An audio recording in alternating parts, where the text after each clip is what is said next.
اللي يخبطني خبطة يجيب أجلي، عشان لو فقت منيها كلكم هتبقوا أموات.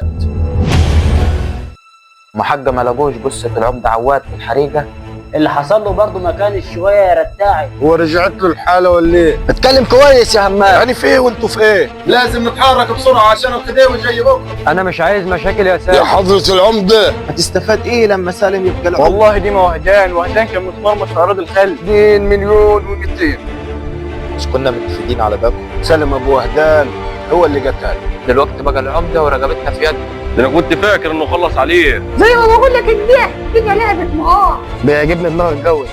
احنا دافنينه سوا يا عم جابر. في الخشمك بقى، انا ما قلتلكش روحك. وأنت بقيت العمدة وعشت حياتك، وأنت وأخوك تاخد جدنا ليه؟ وايه اللي انت بتعمله دلوقتي ده؟ مبسوط يا حضرة الضابط، أنا سالم اللي كنت طالع لنا بيه السما. سالم كده من غير عمدة؟ وانا معايا. رافعني يا بيت على الشطة اللي في يدك دي. بحول الله يا ربي. حصريا في رمضان يقربنا على تلفزيون الحياة.